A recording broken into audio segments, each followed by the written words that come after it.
Así que la pregunta es, ¿cuán rápido habrá llegado la noticia? De repente llevó algunas semanas para que la noticia llegara a Jerusalén. Y en Jerusalén los líderes empezaron a conversar, ¿qué vamos a hacer? Y decidieron enviar a Bernabé. Pasaron más semanas y por fin Bernabé llega a la ciudad de Antioquía. Miren verso 23, ¿qué pasó cuando él llega? Cuando él llegó y vio la gracia de Dios, se regocijó y exhortó a todos que con propósito de corazón permaneciesen fieles al Señor. O sea, el verso 21 dice que muchos creyeron y semanas después, cuando Bernabé llega, los muchos que creyeron estaban todavía en la iglesia. No se habían ido, estaban en la iglesia. ¿Por qué? Porque la gracia de Dios se había manifestado. Si queremos ser una iglesia misionera como la iglesia de Antioquía, tenemos que ser una iglesia realmente cristiana. Permítanme mostrarles una cuarta característica de esta iglesia en los versos 28 al 30. Todavía en capítulo 11, versos 28 al 30. ¿Pueden notar aquí una cuarta característica de los creyentes en Antioquía? Esos versículos nos enseñan que la iglesia en Antioquía fue una iglesia altruista y generosa. Altruista y generosa. ¿Por qué digo eso? Bueno, miren lo que ocurrió ahí, en verso 28.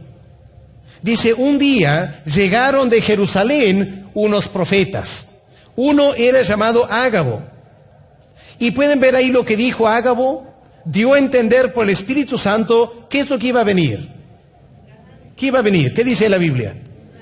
Una gran hambre. ¿Dónde iba a venir esa gran hambre? En toda la tierra, ¿no es cierto? Toda la tierra habitada. ¿Y qué decidieron hacer? Verso 29. ¿Qué decidieron hacer? Verso 29. Decidieron enviar socorro a los hermanos que estaban en Judea. Pregunto, ¿sería esa nuestra primera reacción? ¿Sería esa nuestra primera reacción?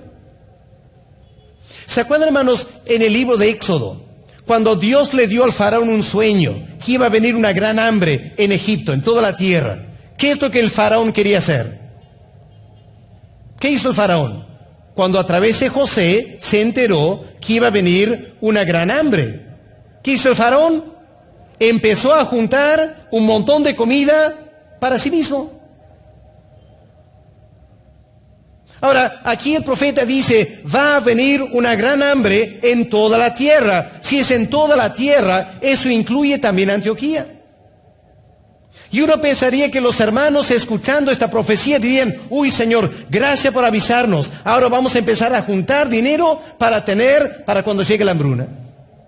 O sea, ellos podían haber empezado pensando en sí mismos. Y una vez que tenían bastantes recursos para sí mismos, podían haber pensado, después, uy, de repente también hay que compartir un poco con Judea. Pero no hicieron eso. Lo primero que pensaron fue enviar a Judea.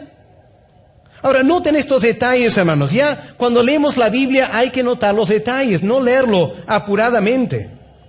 Noten lo que dice verso 29.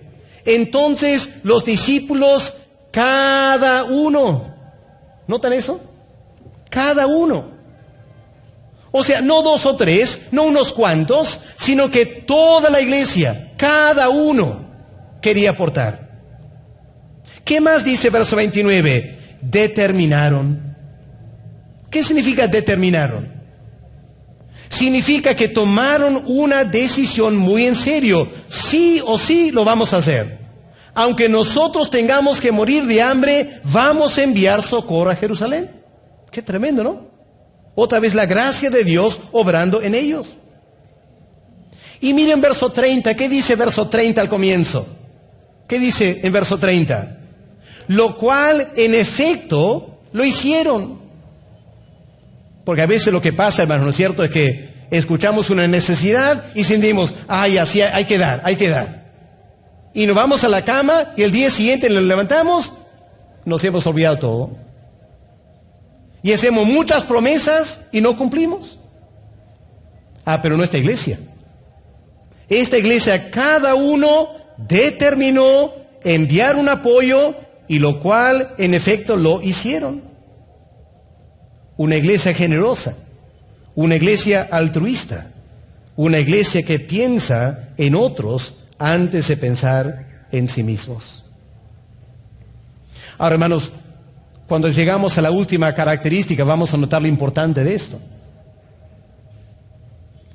Recuerden, hermanos, que yo dije en la primera exposición que Dios a veces, cuando llama misioneros, Dios es capaz de llamar el mejor creyente de la iglesia, el mejor creyente, el más maduro, el mejor predicador, el mejor pastor. A ese quizás Dios va a llamar. Y la pregunta es, ¿la iglesia cómo va a responder? ¿Estaremos dispuestos a dar lo mejor? ¿Estaremos dispuestos nosotros a quedar sin alguien para que otros tengan algo? Es lo que pasó aquí, ¿no es cierto? Padres de familia determinaron enviar apoyo a Judea, aunque ellos y sus hijos tengan menos que comer.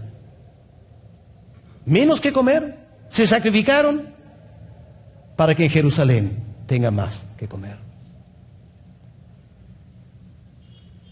Hermanos queridos, ¿por qué llegó el Evangelio aquí a Perú? ¿Cómo llegó el Evangelio aquí a Perú? Misioneros trajeron, ¿no es cierto? ¿Y acaso esos misioneros no eran miembros de iglesia en Estados Unidos?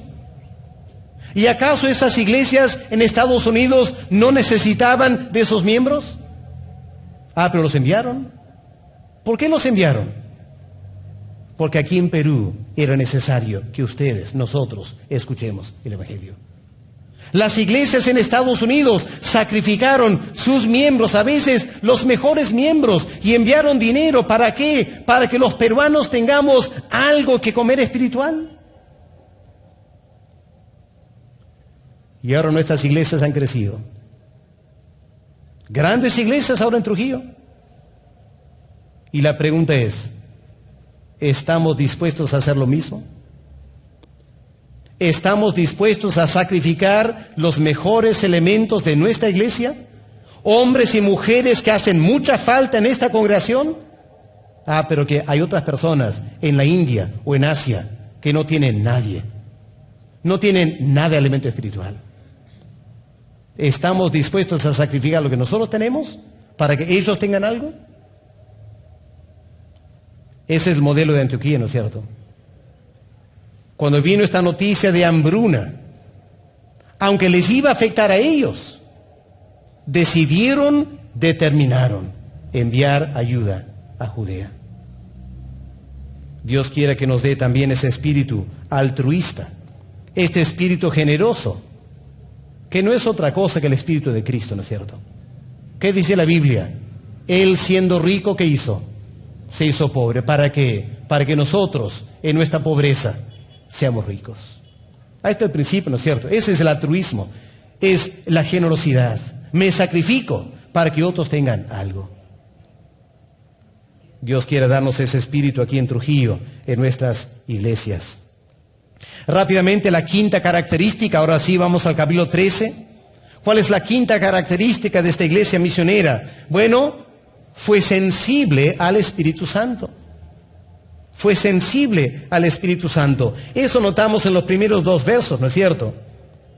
Noten lo que estaban haciendo en el versículo 2. ¿Qué estaban haciendo el liderazgo en versículo 2?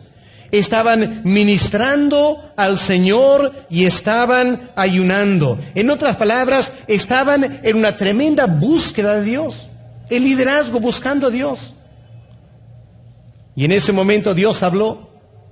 No sabemos cómo, pero lo más probable es que Dios habló a través de un profeta. Y lo que me encanta de esta iglesia en Antioquía es que los hermanos escucharon la voz del Espíritu Santo. El Espíritu Santo habló y ellos escucharon. Y yo me pregunto, como pastores en Trujillo, ¿estaremos escuchando al Espíritu Santo hablarnos? los pastores de todas nuestras iglesias tienen su retiro, ¿no es cierto? Nos vamos 3 o 4 días para evaluar la obra, conversar acerca de la obra. La pregunta es, cuando tenemos estos retiros pastorales, ¿escuchamos al Espíritu Santo? Porque si como pastores no escuchamos el Espíritu Santo, ¿cómo vamos a llegar a ser una iglesia misionera? Si los pastores, hablo a mí mismo esta noche, si yo como pastor en Covicorti no estoy escuchando el Espíritu Santo, ¿jamás seremos una iglesia misionera? El Espíritu Santo quiere hablarnos. El Espíritu Santo es el espíritu de las misiones. El problema es que los pastores, yo no escucho a Dios suficientemente bien. Y termino dirigiendo la iglesia como yo quiero, no como el Espíritu Santo quiere. Ese es el problema. Ese es el problema. Y qué lindo esta iglesia en Antioquía tuvo esta clase de líderes, que cuando el Espíritu Santo quería hablar, estaban atentos. ¿Y escucharon? Escucharon. Hermanos, les hablo a ustedes como miembros. Oren mucho por nosotros los pastores. Oren mucho, yo les pido, por nosotros como pastores. Porque somos, humanamente hablando, la pieza clave aquí. Porque si nosotros los pastores, yo no escucho a Dios hablar, ¿cómo podré dirigir la congregación? Y para terminar, la sexta característica de esta iglesia en Antioquía es que habiendo escuchado al Espíritu hablar, fueron obedientes. Fueron obedientes. Ahora, lo que el Espíritu Santo pidió fue muy difícil. Creo que todos sabemos eso, ¿no es cierto? ¿Qué fue lo que el Espíritu Santo pidió? ¿Qué dice el verso 2? El Espíritu Santo dijo, apartadme a Bernabé y a Saulo. ¿Quiénes eran Bernabé y Saulo? El pastor titular y el pastor asistente. ¡Wow! El pastor titular y el pastor asistente, eternos de la alianza. Y se le ocurrió al Espíritu Santo llamar al titular y al asistente. Váyanse de Antioquía, ya cumplieron su trabajo aquí, váyanse, ¿va en otro lugar? Ahora, la iglesia fácilmente puede haber dicho, bueno Señor, ¿qué tal Menahem y uno de los demás? Pero Dios pidió a Bernabé y a Saulo. ¿Y qué hizo la iglesia? Los envió. Fueron obedientes. Los mejores elementos de la iglesia fueron enviados a las misiones. Y bueno, por eso la iglesia de Antioquía llegó a ser esta iglesia modelo, por estas características que tenemos en la palabra de Dios. Termino, hermanos, esta noche, si me permiten, hablando a ustedes. La iglesia en Larco tiene un rol protagónico en las alianzas de la libertad. ¿Por qué? Porque ustedes son la iglesia madre. Y como iglesia madre tiene un papel muy importante que jugar. Las demás iglesias alianza miran a ustedes como el modelo. Lo más probable es lo que ustedes hacen, les vamos a decir a ustedes, porque son nuestra madre. Y qué lindo sería que la iglesia en Larco se asemeje a la iglesia en Antioquía. Y que todas las iglesias de la alianza, en la libertad, sigamos este modelo. Ahí sí vamos a hacer misiones, ahí sí, les aseguro, vamos a hacer misiones. Pero Dios nos dé esa gracia. Dios nos dé este énfasis en enseñar la palabra de Dios. Dios nos dé esta característica de ser verdaderos cristianos. Dios nos permita ser generosos, dadivosos para las misiones. Dios nos ayude a escuchar lo que el Espíritu dice a la iglesia y que seamos obedientes a la palabra de Dios.